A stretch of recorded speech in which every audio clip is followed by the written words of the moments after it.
And women and children continue to bear the brunt of sexual and gender-based violence in the country, with perpetrators of these crimes more often than not able to carry on with their lives devoid of the legal consequences of their actions. But while a smattering of convictions are registered, another face of this SGBV continues to torment victims. We're talking about women who bear children as a result of rape. Brenda Wanga spoke to some of them and now reports on the struggles of daily life with the reminders of their painful ordeals. Sijakuwa vizuri sana, lakini ni Mungu tu ndiye amenisaidia mpaka nikafika penye saizi niko. Sasa ukasafu sikia hiyo sauti, wanaingia kwa nyumba. Mimi unaenda tu unalala kwa kitanda na mtoto anaenda kulala kwa nini ya kiti, nyuma ya kiti. Nyamaza, sikwambia hata mtu.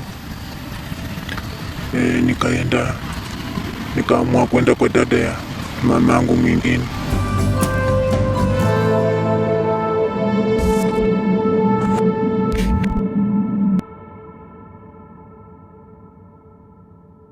This is the story of three women from different backgrounds, united by one factor: they are survivors of rape.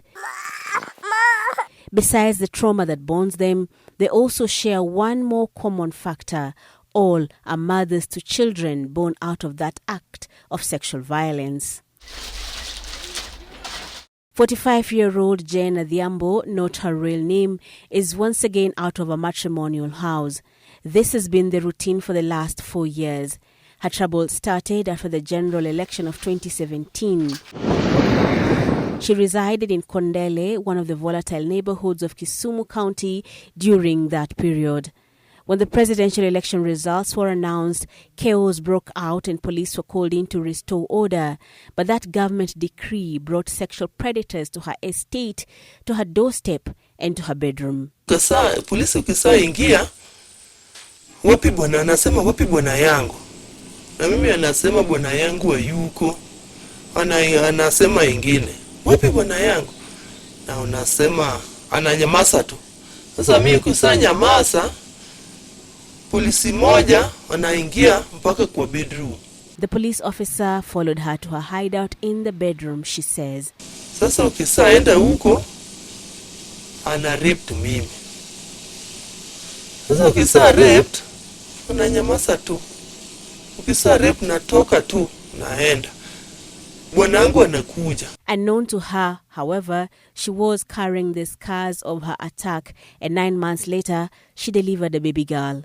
That child has put her marriage on the rocks now, with her husband constantly picking on the little girl and her mom.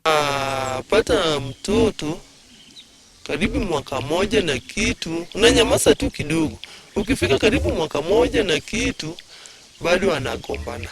Saa ingine hii makosa ukipata kidogo, unataja tu yu mtoto na polisi.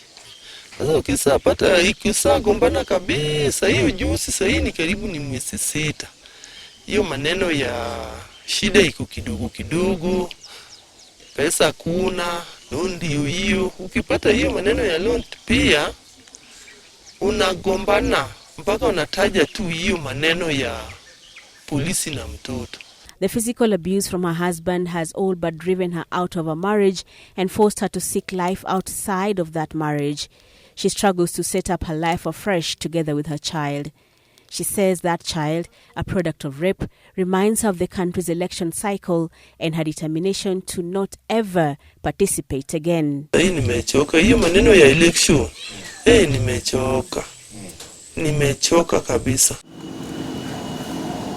We met Lydia, not her real name, at her home in Butula, the second of the women that we spoke to. It has been 14 years since she suffered rape at the hands of strangers when she was barely out of her teens. Memories of that day are still as fresh as though it happened yesterday. Nikitoka kwa dadangu, nikarepiwa na wanaume wawili. Sasa sikujua eti nitakuwa mjamzito. Nilikuwa tu She too, like our first survivor, got pregnant from that ordeal. The stigma that comes with unwanted early pregnancies and the judgment from an unforgiving society forced her to flee from her home and seek refuge in casual employment as she tried unsuccessfully to abort the fetus then. Nikajaribu nikunywe majani, nikashindikana, majani kali. Sasa nikaeleza nidungwe shindani ya family. Madaktari wakasema hiyo shindani ya family wanadunganga mtu akiwa kwa MP kwa monthly period. Sasa walikuwa wananisumbua. Leta yako tuone kama uko na damu. Leta yako. Ama kama unaniogopa wacha niende nilete daktari mwanamke akuje umueleze kama uko kwa MP ndio sasa watakutunga hiyo shindani. Sasa sikuambia. Nikanyamaza tu. Sikusema chochote. Mpaka sasa wakasema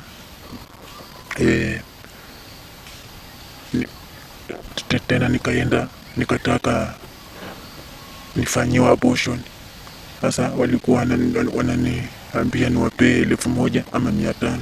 Na sasa mimi naye sikuwa na hiyo 500 ama 1,000. Kama ningekuwa nayo ningetoa. She didn't raise the money and ended up raising a child born out of rape. She says the shame and stigma from her own family and the neighboring community added to her already heavy financial and mental burden of being reminded daily of the sexual violence that was meted out against her and pushed her into what would turn out to be an abusive marriage. Alikuwa ananisumbua baba huyu mtoto ni nani. Sasa niliona uzito kidogo.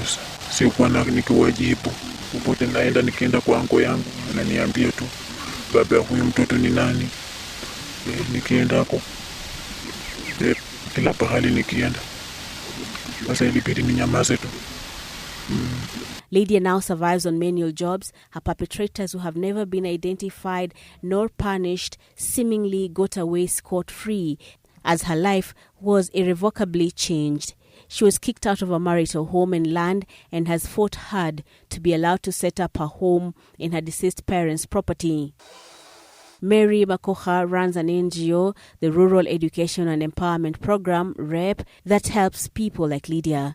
She explains the pains that victims of gender violence undergo as they try to recollect the broken pieces of their lives in the absence of justice. Over 400 girls who have conceived out of rape. And it's a very difficult group because, one, nobody even believes that they were raped unless somebody saw it happen, or unless they have very clear evidence, nobody believes that they were raped. And even where people know that they were raped, they make fun of them.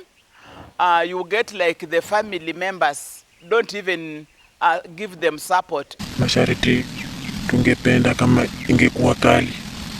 Kwa sababu sasa ni vile wanatuumiza hata mimi sahi. Ningekuwa mbali wacha niseme, lakini sasa kulingana na kubakwa imenifinyilia maisha yangu. Hata watu wakiniona sasa hata ni kama niko kama mtu mwenye hastahili.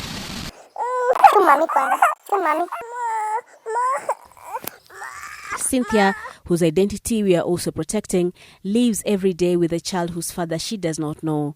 At 3 years of age, this little girl knows Cynthia as the center of her world, but this young mother says it gets overwhelming seeing the reminder of an incident she'd rather forget. Nikimwona pia nakuanga saa zingine na stress, wengine natoka na mwacha hapo na anakaa tu kwa mlango peke yake. Because nikifikiria naona sasa huyu mtoto nilifanya nikapata yeye. Na hata wenye si hawajui. Hiyo kitu wangu inanipatia painful sana. 3 years ago, Cynthia was attacked on her way to her home. Kutoka Kondele, nikakuja saa jioni hivi, nikakutana na wanaume wawili. Mmoja akatoka na nyuma, mwingine akatoka na mbele. Akanishika. Akanipeleka kwa kando ya nyumba zingine hapo. Akalala na mimi. Nikapata mtoto. She says the duration of her pregnancy was the most difficult time as she suffered severe depression and kept off the community. It has taken months of counseling to get her to accept what happened to her and the product of that violation. Nikifikiria hiyo maneno pia nakuanga saa zingine na mafikirio mbaya sana. lakini naomba tu Mungu. Like the other survivors, Cynthia's perpetrators have never been arrested nor charged, and she has been left crying for justice 3 years down the line. Equality Now, a non-governmental organization that agitates for the rights of women and children, says such cases are many and spread across the country, but judicial remedies for the same are few and far apart. Because now community will lash out against the survivor and sort of like blame them, because that would mean that the perpetrator would be removed from that community. Beyond that, there's still a level of lack of awareness by the different state actors regarding the nuances of sexual and gender-based violence. That notwithstanding, there are strides that are being made in the search for justice for such victims. The different players in the justice sector are now moving to consolidate efforts to bring such perpetrators to book and to protect the survivors. Court Users Committee, so the National Council of Administration of Justice, which is a state agency, developed CUCs, which is basically bringing together different, all the people who are involved in the justice chain, that's prosecutors, officers, police officers, judges and magistrates, to be meeting regularly in order to identify specifically what the challenge is. The Gender Justice Project is one such program that Equality Now says is bearing the much-needed results for the survivors. Even then, the journey to both preventative and responsive actions to deter sexual and gender-based violence is still long and tedious. The survivors in this story are hopeful that other women and girls will not have to go through what they went through, but in the unfortunate case that they do, they will not wait as long to get justice. Brenda Wanga, Citizen TV.